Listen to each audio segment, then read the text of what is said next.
Hey, welcome to the Upload Iceberg podcast where we talk about the journey, data, and process of growing a YouTube channel. If the upload is the content you see above the water as the viewer, I'll cover everything you can't see in the murky depths below the surface. I should have this memorized. My name is Dan Joshua. We'll follow my self-titled photography channel.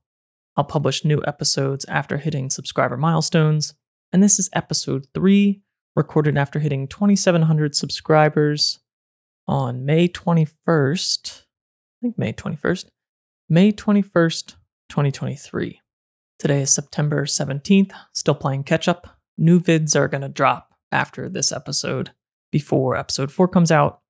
So we'll catch up until we get to 3,000, which is where we are currently.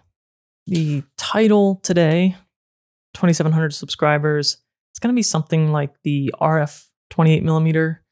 I'll maybe toss in the 100 to 400mm, but we're going to focus on affiliate marketing and revenue.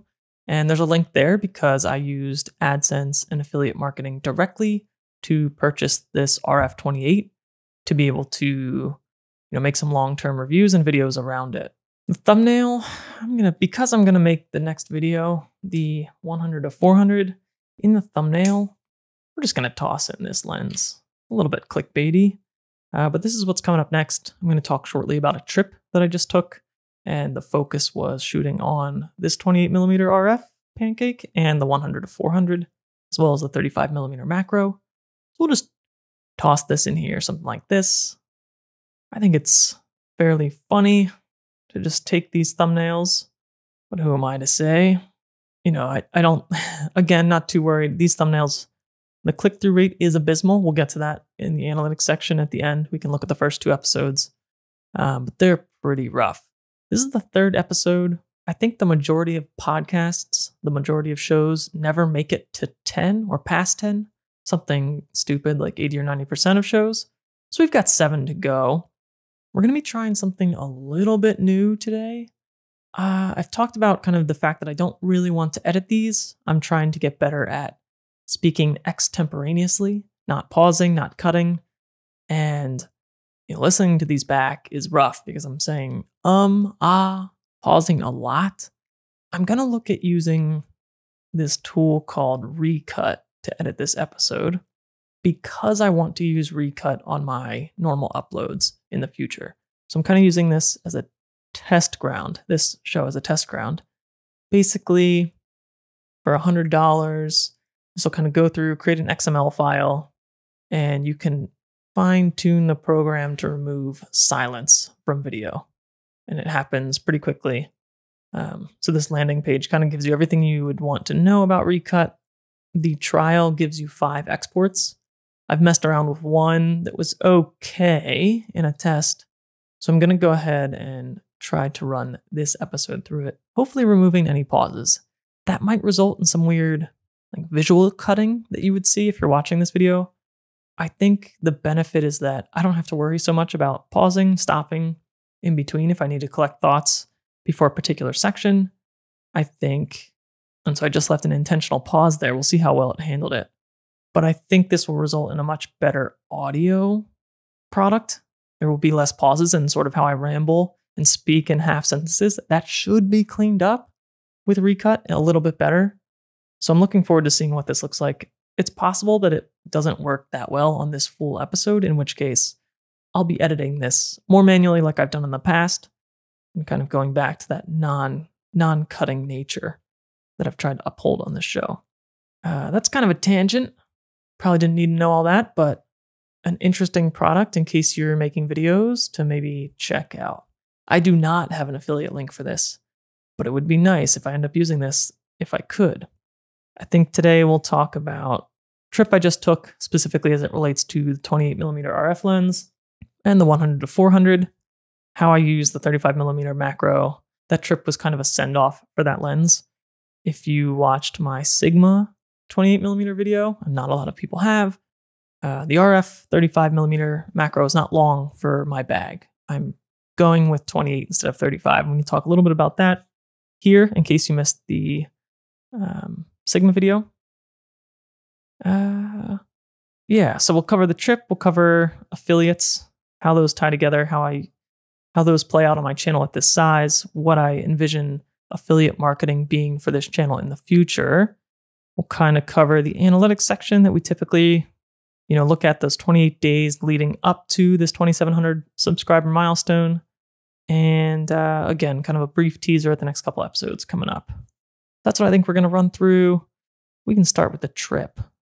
I took a short trip to my favorite state park, Black Moshannon State Park in the middle of Pennsylvania. It is about 3 hours from here. It was fairly exhausting. That's why I've got the glasses on. Between that trip and spending the last 48 hours basically in Lightroom, or most of the waking hours in the last 48 hours in Lightroom, my eyes are pretty shot. I'm pretty exhausted chasing the Milky Way. But the reason I want to mention the trip mainly in this context is, one, the lenses that I brought. So brought both the R6, R8, the 28mm, the 35mm macro, the Sigma 28 in case it rained. I wanted something weather sealed so that I wasn't just like stuck in the middle of a state park in the rain in a tent, not having anything to shoot with and feel super comfortable with. I brought the 100 to 400, obviously, did some bird photography, spent a long time chasing a heron at the top of the lake that we can talk a little bit about as well. And then I brought the Samyang 85 as another weather sealed option in case it rained, but barely used that. I don't think I'll have any select photos from that lens at all. The other big highlight was to try to test some astro. And I got really lucky with this lens, took some examples with the RF28, the RF35, and the Sigma 28.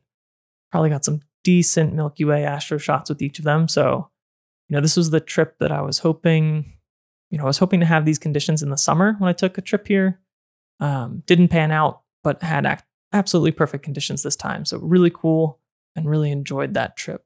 The other reason I bring up this trip is because I think for a lot of people on the beginning end of photography, the thing that you need to do more than anything else is just get out and shoot.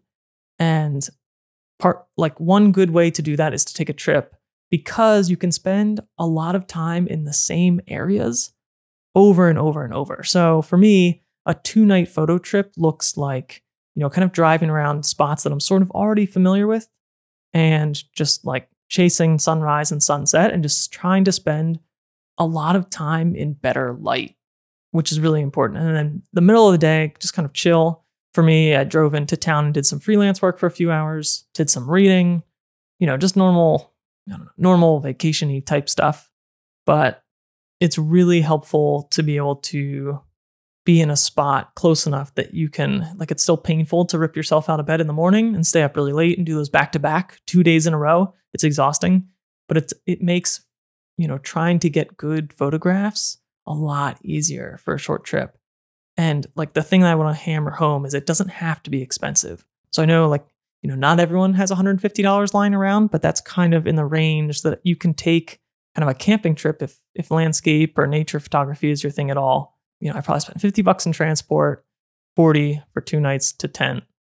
You get you might get some Chick-fil-A Sammys in you on the way. So you can kind of get in and out for less than $200 and spend a lot of time photographing. And I know taking the time off is harder for some people depending on your job, but I think one thing to think about in the context of affiliate marketing that we're going to get to, sometimes it's better, even if you're going to buy a more affordable lens, $200-300, sometimes to learn or to get an experience, maybe if you have some of the tools that you already need to take stuff that you like, consider putting that $200 to $300 at the start of your journey into a trip instead, or into an experience where you're going to learn a lot and maybe have the opportunity to take some shots that you wouldn't ordinarily have if you weren't taking a dedicated photo trip.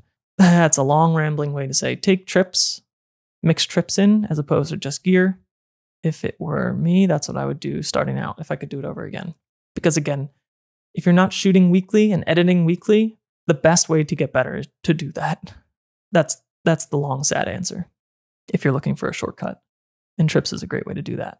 Coming out of this trip, I'll probably have 2 videos. I'll probably have another video around the RF 28mm Real quick, we'll just look at the subscriber chart that I pulled up. Tried to organize tabs a little bit better this time. So the period of time that we're looking for this episode is April 3rd, this 2600, to May 21st. So kind of, again, last time we talked about routing some of that short form growth. You see that kind of here in the subscriber graph. It's tailed off a little in this section to get to 2700, but that's what we're looking at. Going back to the 28mm macro video, or excuse me, the 28mm pancake video, I'd like to make a little bit of a follow-up for this because ideally, come on, load please. Ideally, I would have included some of the things that I shot on this recent trip in this video if I had time to make it, namely the Astro, but also, you know, a little bit more comparison into the 28 to 35 focal length discussion. You know, I hit that really kind of hard in my Sigma 28mm review, but again, that video just doesn't do well. I think it's worth, if this interests you at all, it's worth taking a second to go check out that video. I speak a lot about the wide end of my kit and how I kind of thought through that, what would be ideal, because a 28mm prime is still not the ideal solution for me. I think I'm a good candidate for the RF 15 to 35mm lens, but I can't spend that right now, and I kind of don't want a lens that big at the same time. So 28mm is a good compromise for me at the moment. That's why I went with the Sigma at the time. We can discuss why I'm going to probably keep the Sigma over this lens as well, but that's, you know, yet to be determined. All that to say, there's going to be some things like this video is doing really well. So to the extent that I can, let's see what we have on the end screen here. To the extent that I can pitch a follow-up video to expand on this, I'd like to. Okay, so here you can see I have on the end screen, you know, this is an episode about affiliates, but we're going to get into a little end screen strategy that you didn't bargain for. I've got this RF 70 to 200 long-term review. It's doing really well. It's kind of in the more recent style that I've used for videos. And so I wanted to have that here and have these two videos play off. Also, this is something I haven't really talked about explicitly in either of those two videos, is that the 70 to 200 and this 28mm pancake would be a really good 1-2 combo, right? You have something that's weather sealed with a great range that's pretty decent in low light with that f4, at least compared to something like this on the long end. And then a 20mm prime that's faster, weighs and takes up zero space, and kind of gives a good complement to that longer telephoto range. So I think those, you know, like if I had to travel super, super light right now on a trip, R8 28 and the 70 to 200 f4, that would be a pretty killer 2-lens combo. And I really, you know, you've heard me talk about that on the channel before probably.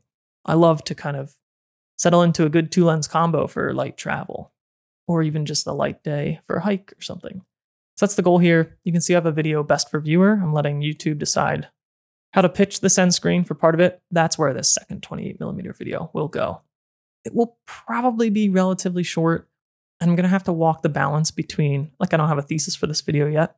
I'm going to have to walk the balance between really focusing on the Astro, which was a big part of this trip. I feel like there's not a ton to say there. The spoiler is that it's substantially better in terms of quality than the RF35 when you get into the corners of an image and the star quality. At the same time, like there's other things that I should probably touch on in that video in comparison to the 35. And I think the thesis will probably be to pitch it directly against the 35, while at the same time, I'm just going to focus more on the 28 and use the 35 as kind of a foil, because I do plan to sell that lens. And so I wanted to make one last video to, you know, demonstrate some of those concepts very clearly. That's what I'm going to do there. The other video is the RF 100 to 400 review. And the thesis on that is a little bit weak at the moment too. I really got to pull that video together and record. I think the focus is going to be on the limitations, right? Some of these are obvious. It's the big one. This is a dark lens. It's not going to give you that much light. And that's going to be potentially a problem at sunrise and sunset, as I found out. It's not like a show-stopping problem. You just have to work around it. And you're going to have to do the work in Lightroom to work with what you got. The new denoise feature in Lightroom, the AI generated one, is extremely helpful. You know, most of the time that I shot with this lens on this trip was basically stuck at 6400 and even ISO 8000. And you're getting usable stuff. You can make it work.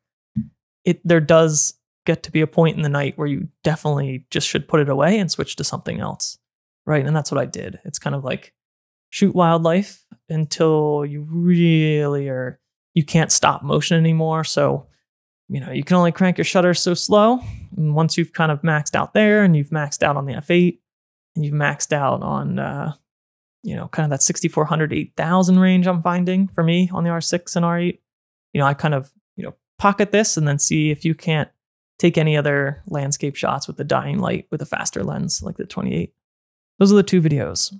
Now, that is a good segue into the affiliates because, again, the RF28 I bought completely with affiliate and AdSense earnings on this channel.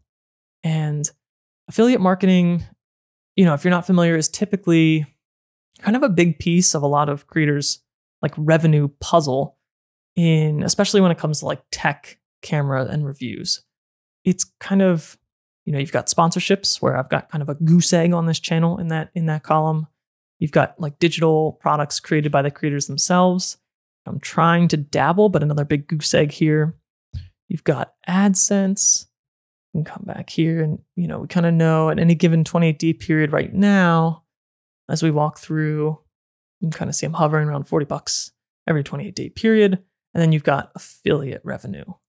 And it's really nice to be able to get something concrete with affiliate revenue and AdSense at a channel this size, right? It's super motivating for me. It creates like direct content for viewers that are interested in this stuff. And it does so without like further compromising. Like I don't have to be able to purchase something on the lower end of, tech or camera products like this. You don't have to sell this. I don't have to sell any space to an advertiser to be able to make this content. This just comes organically out of typical viewing, watching, and on the affiliate marketing side, any purchasing behavior that viewers engage in after watching my videos. So that's really cool. And this is at the lower end of the price point. So it just works out well to be able to still put, it's a small channel, some money right back into it.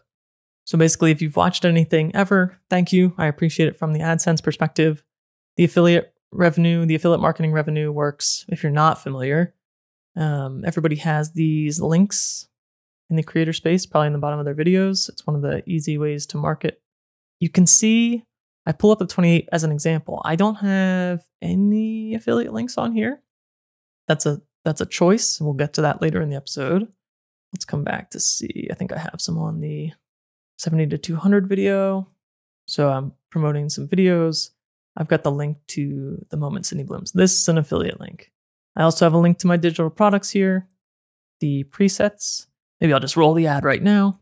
All right, this show is self-sponsored. Thanks for diving into the murky depths with me.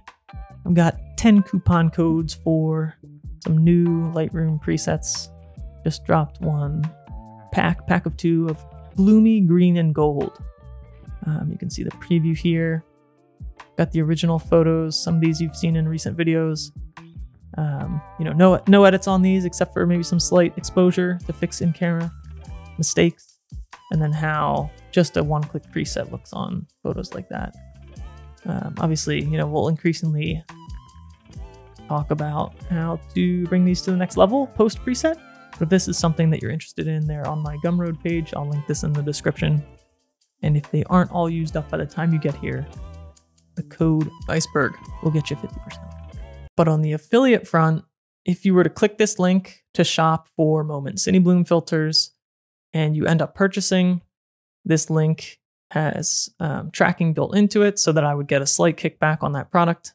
It costs nothing more to you than it would be to ordinarily buy the Sydney Bloom.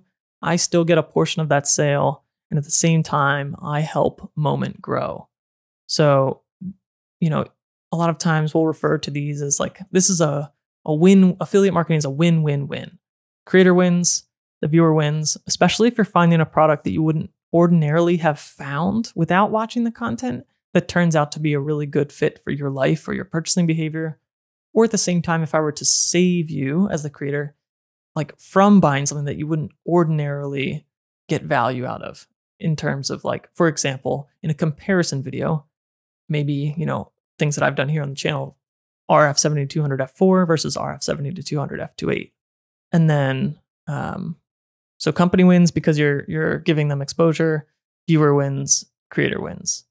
That is the best case scenario. And I think most times affiliate marketing falls into that win-win-win bucket. As an example, somebody I saw found this podcast episode, one of these, I think it's the first episode. I have some search for the RE20, which is this microphone. Becoming a reach. Yeah, Electro Voice RE20. Somebody found this through, a couple people found this through searching this microphone, and they listened to a good portion of the podcast. So if they're still listening, and I bring this up because I have this podcast as a great example of a video with a lot more affiliate links. We'll get to this concept in a second. There's a concept of not linking off from the platform, trying to keep the viewer on YouTube, for example, or any other platform. So I don't want to include so many links. On the podcast, on the YouTube uploads, I'm taking a little bit of a different approach, and I am putting a decent amount of links here in effort to help monetize this, to pay for the production for things like Transistor and other products that I might use to help make the creation of this show easier, right? So one of them in this setup is the RE20. That's this microphone. It's relatively expensive. I like this microphone because you can kind of buy your way out of bad audio with something like this. So it's a little bit complicated. I'm not an audio expert. If you switch to this microphone and you pick up the audio interface and you pick up the cloud lifter because it needs some extra gain, audio people know all about this and more than I do. But if you pick up this microphone and run through kind of like a simple workflow in Audition, you can get it sounding fairly decent. The quality can be fairly high without really knowing what you're doing. So I would say I don't have no idea. I've spent a long time trying to better the audio on this channel, but I don't have a great idea and I'm not a great audio editor. However, if you get a microphone like this, sort of look up some basics on how to try to improve the voice coming into the microphone, like from the very beginning, including this pop filter is brand new. It's like $12, the cheapest one I could find that works sort of well for this microphone. You might hear a little bit less desk noise because of it, hopefully. They sell a pop filter that's $100, skipping that for sure. But, I kind of have a workflow that's take this audio into Audition, slap a little bit of denoise, a little bit of de-reverb. The room I'm recording in is horrific. That's kind of why I've tried to buy my way out of this issue, also knowing that I'll use this microphone for a long time if I keep making videos and podcasts. So kind of chose to spend the money on this, run through the workflow. I apply some like standard EQ profile. Like there's not a lot going on. And then a declicker because I feel like I have a lot of mouth noise coming into this microphone that I find disgusting to listen back to. So I try to put it through the declicker just to take some of that out automatically. Anyway, you go through that whole process and have a decent microphone and a decent recording setup, and you can kind of, without knowing all that much about audio or being an audiophile, you can get to a lot better than if I was using, I don't have it around, but I have a lav that I was using and I often use for backup or in the field potentially. It just sounds a lot better than that. And yeah, if somebody searches the RE20 and they get this deep, that's why I have it listed. Particularly if somebody wants to try to replicate this sound workflow. They can go down here, they can check out what I'm using, they can buy it, I get a kickback, everybody wins, win-win-win. Now, Amazon gets a little bit of this, right? Amazon has a big affiliate program. We can get to my feelings on Amazon in a second. There are times when I think affiliate marketing is not good, or even when it's sinister. And this is when I think you have people linking to products that they don't believe in just because the product could be part of a very lucrative affiliate marketing program. So if you're an affiliate for many companies, for example, I have affiliate links for Amazon, for Moment, for Peak Design, for F-Stop. They all have separate programs. A lot of them use different affiliate program software, different platforms. If I were a creator and a little bit more nefarious and not caring so much about the consumer, I could theoretically go out and find products with excellent affiliate programs, products that I haven't used, that I couldn't vouch for, or that I couldn't reasonably link to without using them. And I could put those out into the world, and less savvy consumers are going to use the trust that they have in that creator, transfer it to potentially a big buying decision. The creator gets a kickback, but they haven't really vetted those things or those programs. And I think that's a little bit gross. I try not to do that here. I would certainly link to products in the future that I haven't used. If I've done research, want to throw out the example. I don't think I've ever done that, or if I have, I've been very clear up front about like, this is something that I would consider, though I haven't used it. That's kind of how I like to approach affiliate marketing. I think that's having that approach, having that line makes me feel good about everything that I link to. It hopefully should feel good from a trust perspective for my audience, to kind of keep my affiliate, morality in that win-win-win category. I don't see a lot of this, to be honest. I don't see like a lot of sinister linking. One thing you'll see is like, you're not supposed to share these links in chat or message or over email without really identifying that it's an affiliate link. So down here, you kind of have to put this disclaimer, at least to be extra safe. And that's really important so that consumers know that, okay, well, no money has exchanged hands. Amazon's not paying me to link to this RE20. It's important to note, and I think probably legally you have to do so with the FCC to show that, okay, there is some kickback that I'm going to get if you decide to purchase this product. Now, it does rely on consumers having some awareness. So I think affiliate marketing is probably unknown to some people watching videos, but I think people generally, at least younger people nowadays, I think generally understand that creators make money in certain ways.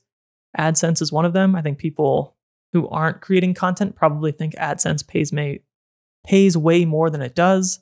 They probably underestimate how deeply embedded into the affiliate marketing systems creators are. And that can be, again, for like tech niches or gear of any kind, can be pretty lucrative. Now, I think there are also some strategies or some goals that I have around affiliate marketing in general. And one of them is just to link less. I want to be able to, sort of like this podcast, even though I know the income from this podcast or from this channel in general is going to be low, I feel very strongly that I want the monetization mechanisms to be in place from the very start while I grow. And I think for people who are interested in creating, but also want to make money from the creation someday, it's important, I think, to approach it sort of like that, sort of in a business-minded way. Even if you have correctly set your expectations that you're not going to be making a ton of money from your content, I think it's important to have a mechanism there because it can be motivating if nothing else. So linking less is going to be one of my goals in effort to keep people on the platform. Like I said, YouTube makes money serving ads. And so they ideally want to give you a great experience so that you stay on YouTube all day long, watching content and watching ads. So they don't want you necessarily clicking off after watching a video. It sends a bad viewer signal. The visibility that creators have into like how much that penalizes any given viewer during a session, I don't know. It's kind of obscure, hard to find, or I don't know at least. And so one thing I'm trying to do with regular videos is really cut down on the number of affiliate links, keep them, very directed to the most important ones, the most relevant ones, the products that I really truly believe in. So one, link less. For example, in this video, I don't have any. I'm not linking to the R8, not even linking to this lens. One of the other like more sinister things, just to go back a little bit, I see a lot of people will say in videos like, oh, check the price, check the link below, click on the link below to check the price whenever you're watching this video. I kind of say to that, like, I'm sure I've probably done this once or twice, but I kind of say like, screw that. Tell people what this costs. Like, it's not hard to say the RF 28mm pancake cost $300 in September 2023, but check the link below to double check what it is now. Or you don't have to say that.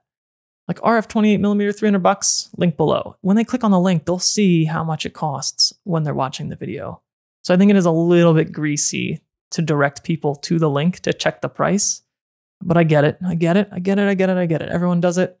It probably dramatically increases the click-through rate on links. And affiliate links typically will create a cookie that lasts typically 30, 45 days. And if the purchase happens anytime in that window and they haven't created another cookie from another creator's link for that same product, the creator will still be credited with that sale. So I very much understand that phenomenon. I just don't like it. Don't like it that much at all. So I try not to do it here. Now, back to Amazon. Amazon is what I would call a low-tier affiliate system. Now, there are some positives. It's one of the easiest to sign up for. I think they take just about everybody. As a creator, if you're not selling affiliate products often enough, they will shut your account down. I think this happened to me once in the very beginning. I signed up to Amazon affiliates a little bit too early. I think you need like 3 purchases within 90 days. So 3 people have to convert on your links to be able to keep on their affiliate platform. But if you're doing sort of any kind of volume beyond like a little bit, like that's fairly easy to get some clicks and purchases. But this is not something to start on day one. I should be clear. You should start this after you have a little bit of traffic. I don't like linking to Amazon because over the years, although it's an easy, universal program to be on in that you can link to just about anything, Amazon's percentage of money going to the creator has been reduced over and over and over and over and over and over throughout the years. And if you think about this, this makes sense. Like Amazon has massive awareness. They don't necessarily need to rely on affiliate marketing to grow their business. Also, this gets maybe a little bit political or into economics. And people are going to have different takes. Amazon has, in my opinion, plenty of money. Enough money. I don't really want to help Amazon sell products. I personally don't even love giving Amazon my business, right? I think I've got major gripes, right? I think number one, at that scale, they should probably be doing more for the environment, given how taxing their business is on it potentially. And even bigger, they need to treat their workers across the board from delivery warehouses and even in corporate better. So it's kind of, I don't want to be giving them any more money. I also don't, and this is maybe a little bit more nuanced. I don't hate that Amazon exists. I think in 2023, with how much technology we have and how much value that business creates, I don't really want to live in a world where Amazon doesn't exist. I don't typically hold Prime, but I will get it for a month or 2 of the year. And to be able to have something delivered next day or 2 day for a relatively cheap price, I don't want that option going away. But I think, they've created enough value that certainly they could provide that service, still keep high margins, treat their workers better, and look out for the environment. All those things I think can be true. Maybe not in the way that capitalism is implemented in America at the moment. But that's a much meatier topic for a different time. I would feel better using affiliate links for smaller companies. So let's get into, got this affiliate tab. We'll start with the podcast because Transistor is the service I'm using to host this show and distribute it. There are affiliate, I would say they have an extremely lucrative affiliate program in that Transistor is a SaaS company. They're offering a SaaS product. I pay for this monthly. Anybody using Transistor does. You get a 25% commission every month for every customer that would go to your affiliate link and sign up for a Transistor account. So if anyone out there is listening to this show, they're thinking about starting their own, they want a more premium podcast host to distribute from, that's Transistor. There are free options, but if they would want to look at something like Transistor on the paid side of things, if they're either more serious or have a preference, I have a preference. I've used Transistor in the past when uploading shows for clients. It's a company that I followed and I really like. And so this is a company that I'd love to see grow and I'd love to benefit from the affiliate program. So that's why this is here.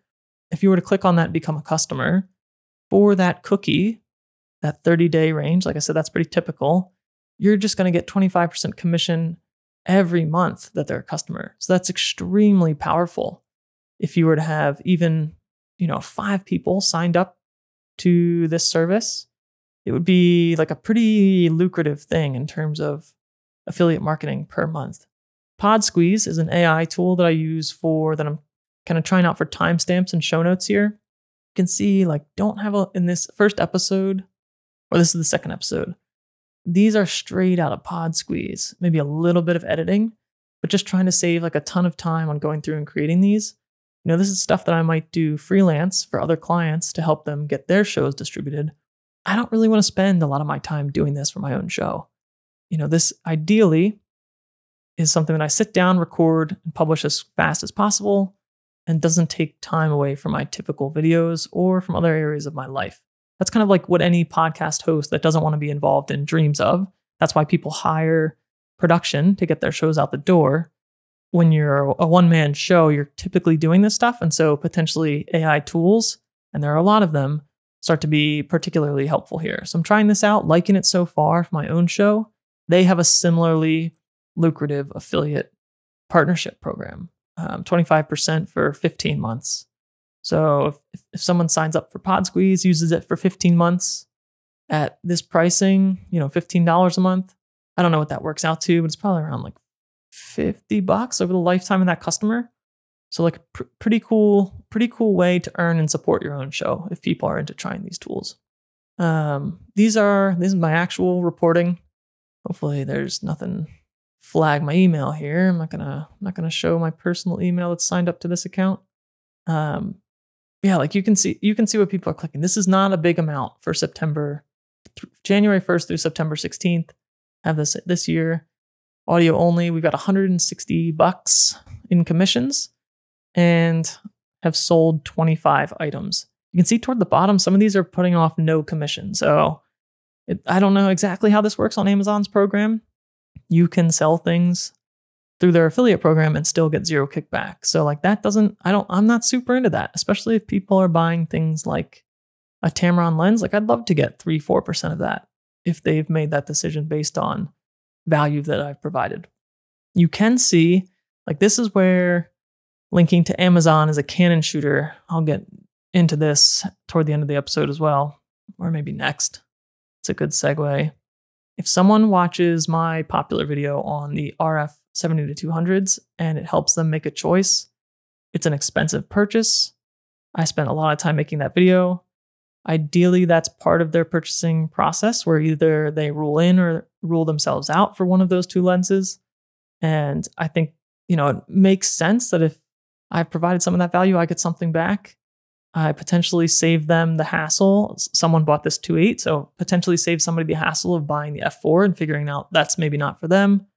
Or, potentially I didn't help them that much in the decision, but they like me as a creator and wanted to support the channel and made sure to buy through my affiliate link. Any of those could be possible. Doesn't really matter which, but you can see on an item that costs $2,600, I get $100. That $100 means a lot for a creator at my size. It goes, again, kind of directly back into the channel, helps produce more content. It's extremely cool. And you can imagine as you scale and grow and more people watch content like that on any given channel, this could become, like it's $160 for all of 2023 right now, not super usable. But if you look at it through the lens of that just paid for a photo trip, it is cool. Similarly, like I have this everyday backpack pulled up on Peak Design. Technically, I'm in their program, but don't link to them super often. It's not that I don't like Peak Design. I'm pretty deep into the Peak Design ecosystem with the capture clips and the tripods, but it doesn't make a lot of sense to link to those items in every video if I'm not featuring them as part of like a big part of the video. But somewhere, where is it? Somewhere somebody bought this Peak Design backpack. Affiliate linking in the way that Amazon kind of shows you what people are buying could help inform what you as a creator make content about. So like I've reviewed these f-stop bags. I use them all the time.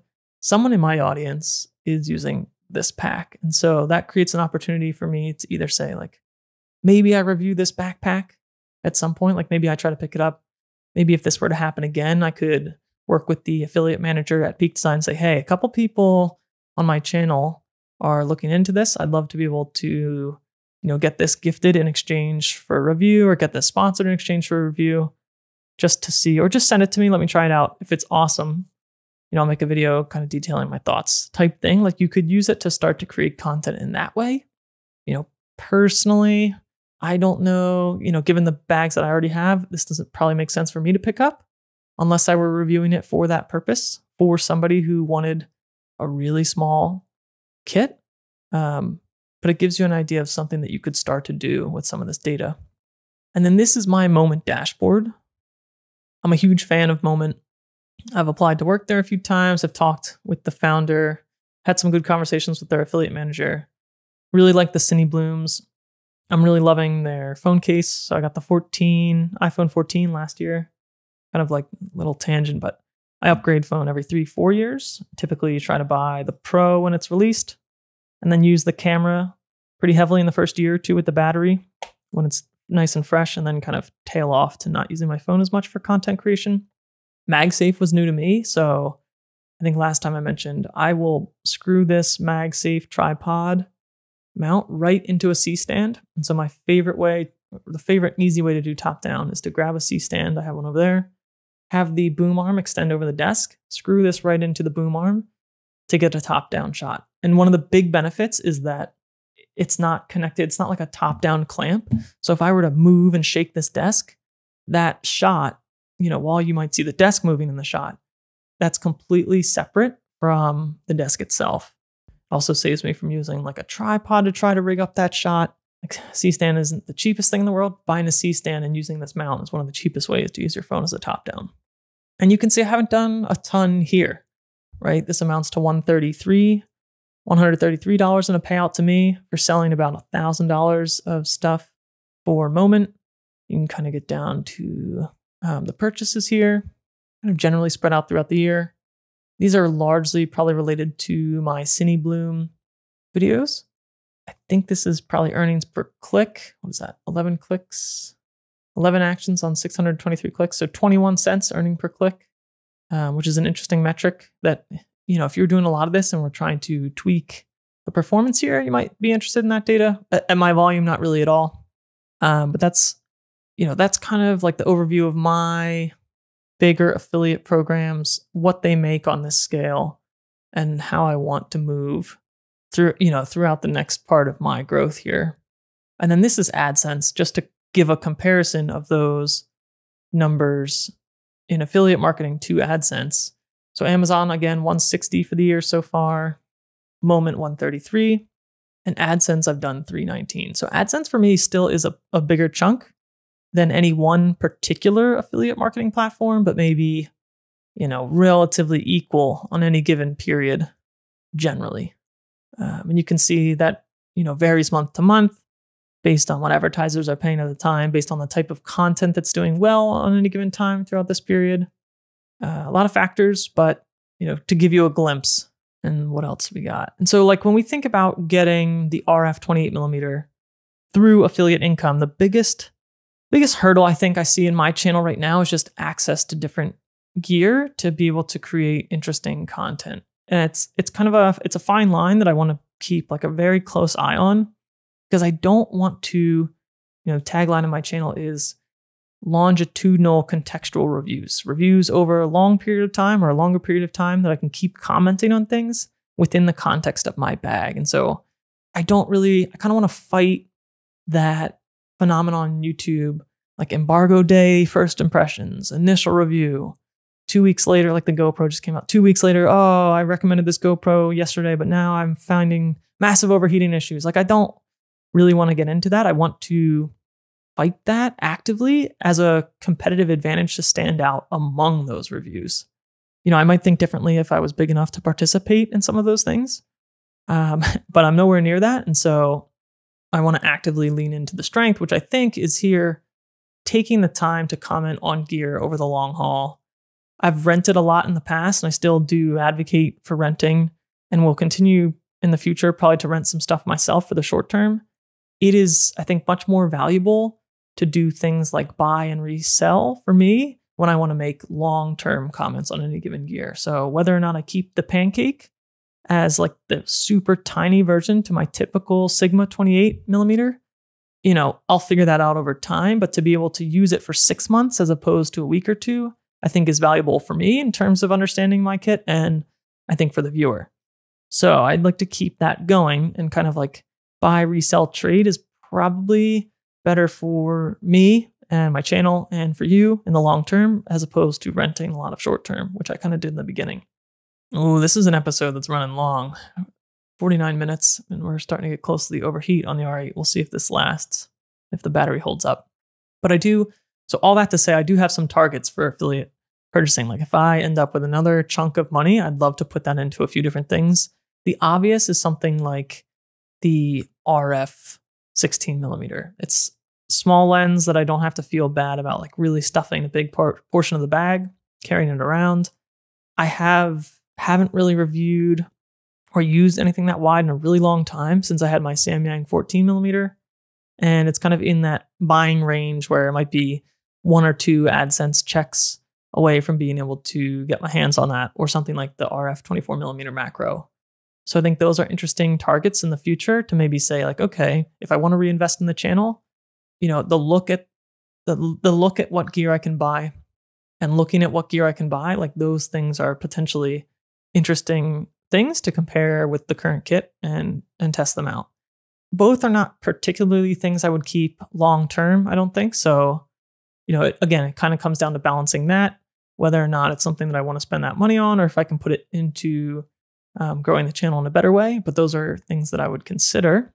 There's also, I'd love to get into the Sony space just to check it out, right? I think at the very core, on a gear channel like this, there's kind of balancing reviewing gear and using the things that you actually really truly use, and then also getting your hands on things that viewers might be interested in and want to use. And I can tell you that I would love to try a whole Sony kit just for my own curiosity, big time. And I think it's something that would be interesting to, mostly Canon only viewers, as this channel is a Canon channel given my bag as it is currently. And so pulling this back to affiliate marketing, I'm pretty limited in what I can do with affiliate marketing from a gear standpoint with Canon. I can link to it on Amazon, obviously, but it's kind of like lower click-through rate, and I don't want to support Amazon, like I said.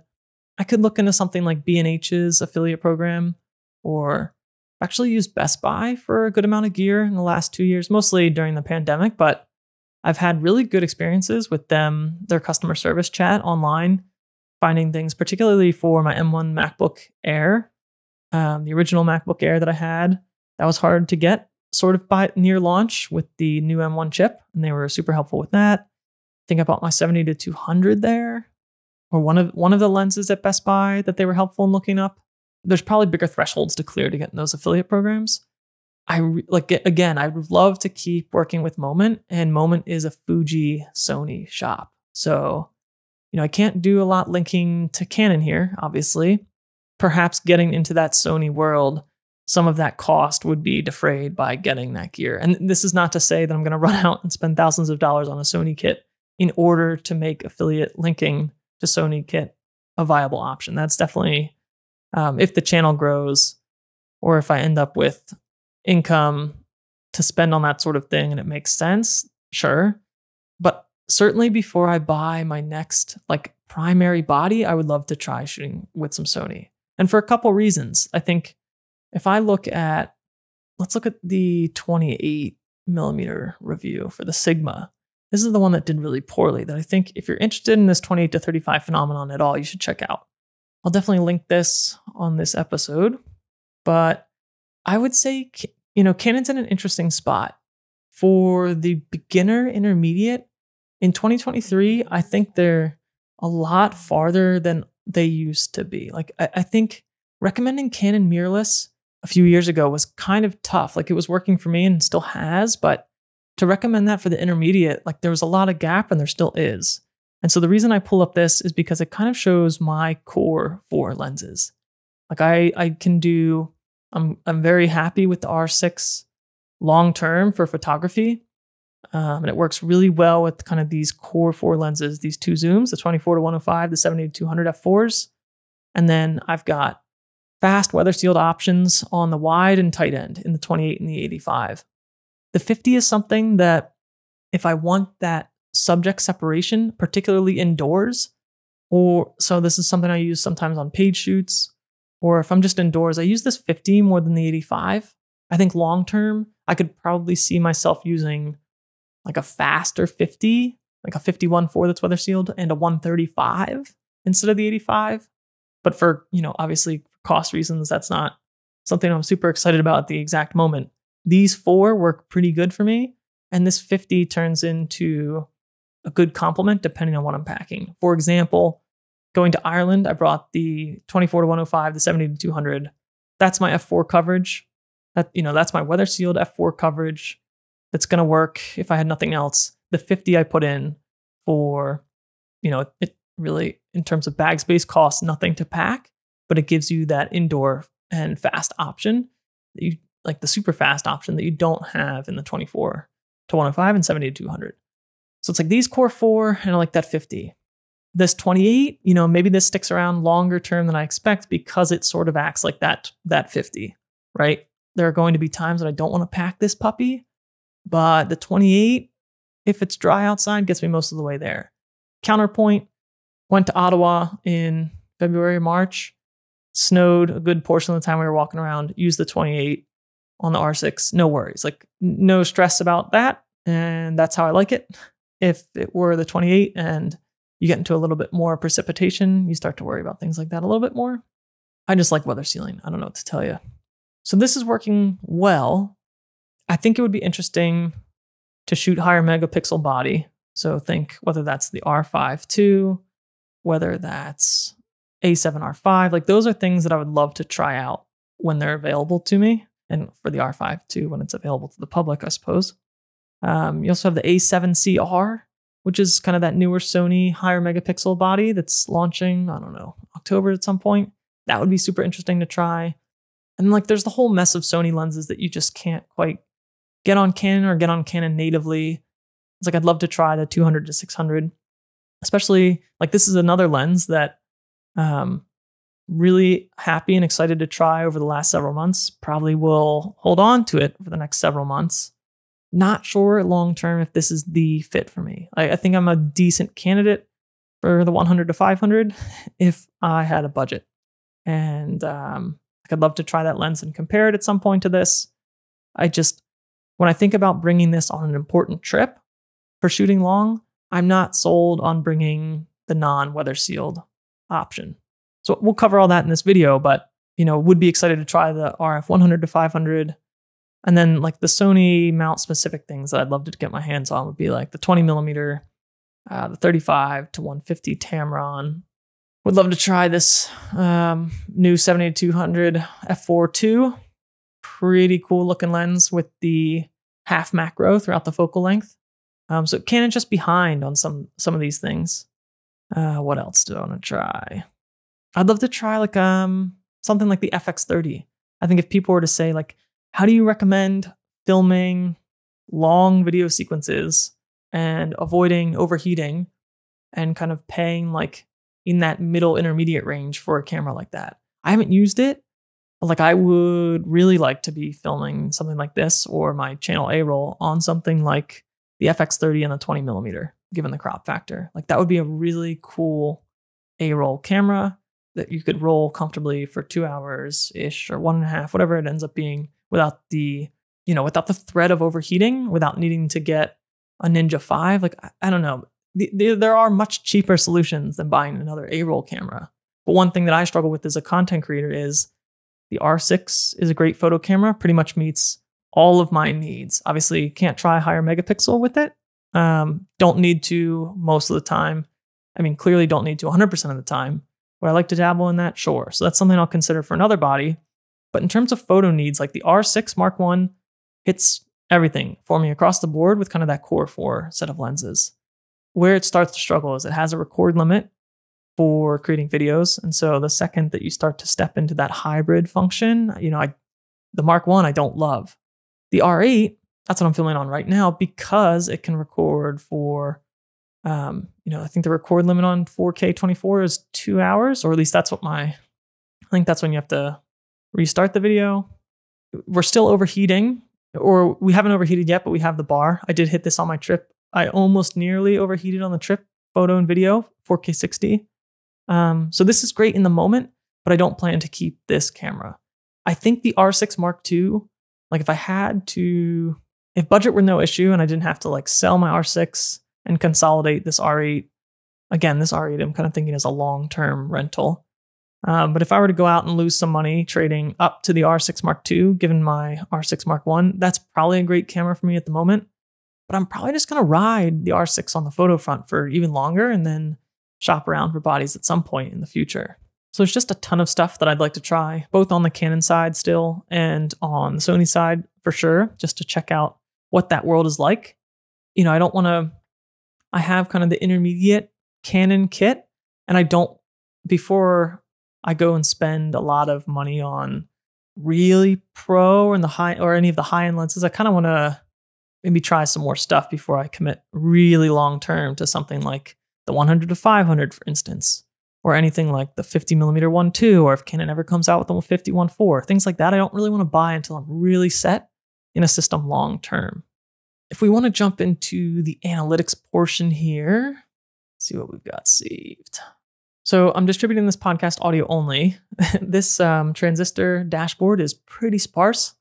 Not many people listening to the show in general, but particularly not audio only.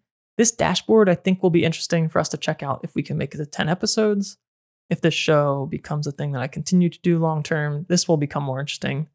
And we can definitely pull this up more often. I have this podcast open. Like, we can see not many people listening to the duration of these shows. Click-through rates are pretty bad. This just give you an idea of what this looks like compared to normal videos.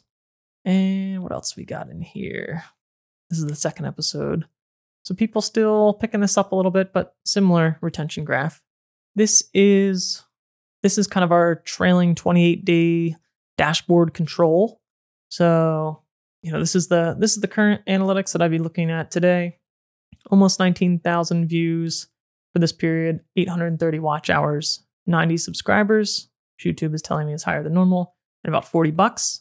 We can compare this real-time 28-day period to the 28 days leading up to the 2,700 subscriber milestone date. And we can see viewers are a little higher because I think we're running off of some of that shorts traffic from episode 2 that we saw. Watch time is down though. Again, I think same thing because of the shorts. Subscribers at 55. So not growing as quickly through this period as I am right now in the last 28 days. And revenue at about 35. The video that came out in this period was the Sigma 28. And I think, you know, we can look at that and how bad, like I keep referencing how poorly this is doing. It's basically dead. You know, the click-through rate is bad here. This is a bad thumbnail. I swapped it once. It was astro focused before and that wasn't doing well. I don't, like, at some point, like, I just don't get super excited to try to keep or try anything to revive it. It kind of is what it is. You know, I can link to it when I think it's especially relevant. Something like here. I think it is a good topic about the choice between 28-35 and how I think about the wide end of my kit and how I think through that. But there's different ways to go about approaching this. And I think what I'm going to do is kind of keep that punchy main video in the newer style that I've created with, just like the newer style that I'm trying to embrace with this RF 28mm. Just like a little bit faster pace, a little bit more interesting, a little bit more weird. Like, tried to make this to get the views, to get the traffic. And then I can still talk about kind of like the in-depth topics that I want to hit on this RF 28mm video. And potentially that's done here on the podcast. There are probably videos that I can step back that are not lens specific and talk about those topics as well. So like in retrospect, maybe I would speak less about the personal choice between all the different wide angle lenses here and just really focus on the review of the Sigma 28 f1.4. It's, I don't know. I'll probably not try to talk about this too much, beat the dead horse about how bad this is doing or how to improve it or how to do it differently later. But that's kind of how I think about this video and what I'm trying to take away from how dead it is. I think those are the big things I wanted to cover from an analytics standpoint. We'll get this third episode out and then shift gears into, you know, the two main channel videos, follow up on the 28mm and the 100 to 400 video. And we'll go from there. Couple episodes coming up. I know we tease this every time, but we're still in catch-up phase. So the channel is at today 3,034 subscribers. This is the episode for 2,700. For 2,800, I'll probably cover replicating the success of popular videos. So on this channel, I've tried to do that for the 24 to 105, the 70 to 200. I've also tried to do this on my hockey channel. So depending on if that video picks up at all, we will take a look at that because I think it's an interesting example. Episode 5 for 2,900 subscribers. We might do freelancing, YouTube, podcasting, kind of the things that I'm doing now, you know, for quote work or just things that I'm trying to experiment with content. Maybe a deeper dive on how this podcast is doing by then. And then episode 6 is that 3,000 mark, which would bring us up to speed currently. I've talked about maybe doing photo editing, Lightroom presets and masking, and how I approach either style or how I feel about keeping photos true to real life or something around that as I'm thinking about and grappling with these things now. So TBD on episode 3,000. But that's all I've got. Let me know if you've got any questions on the affiliate stuff. Otherwise, thanks for listening.